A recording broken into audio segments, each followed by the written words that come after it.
L'aéronautique et le spatial, évidemment, s'imposent. On est connu, aéronautique, spatial, systèmes embarqués. On nous annonçait un effondrement, une apocalypse qui n'a évidemment pas eu lieu, même si la situation est évidemment difficile. On ne va pas sous-estimer les difficultés. Ceci dit, on se rend compte que l'avion du futur, c'est un avion décarboné, que dans le domaine du spatial, il y a des budgets comme il n'y a jamais eu dans le spatial. Aussi bien l'Union européenne que l'Agence spatiale européenne investissent beaucoup dans le spatial, l'exploration, la connaissance, l'excellence d'une manière générale, parce que le spatial, c'est aussi l'environnement, le climat, notre avenir. Donc c'est beaucoup de choses. Les systèmes embarqués, c'est aussi eh bien, les drones, les trains rapides, voilà, tous les nouveaux modes de transport pour lesquels Toulouse investit beaucoup. Je rappelle 4 milliards d'euros tout de suite après Paris. Donc on est la première ville qui investit, une ville qui fait partie maintenant des réseaux transeuropéens, des corridors. Donc il se passe beaucoup de choses à Toulouse.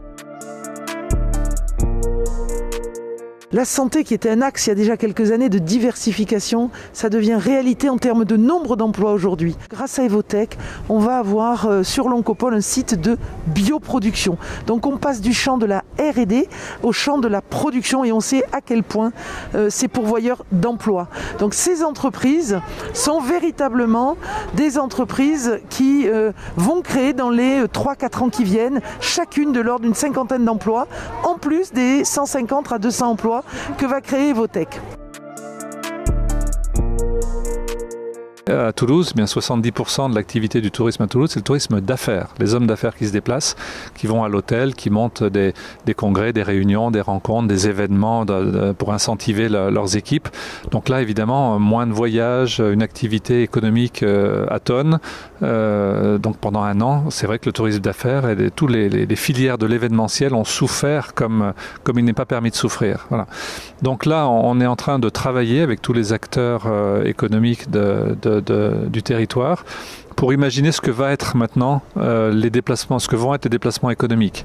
Alors on imagine peut-être moins de déplacements à la journée, un aller-retour à Paris, à Munich ou ailleurs, et puis retour le soir. Et peut-être plus des missions de durée un petit peu plus longue, avec un parcours visiteur à revisiter, à réinventer. Donc ça, c'est ce à quoi on s'emploie.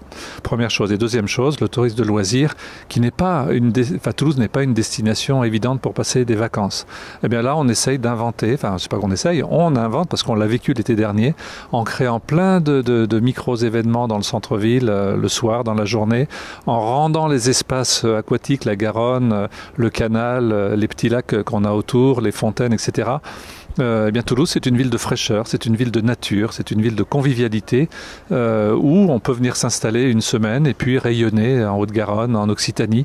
Eh bien, ce sont ces sujets que l'on travaille avec la région et le département pour faire vivre aux touristes de loisirs, des expériences uniques ailleurs que Paris, la Riviera ou ailleurs.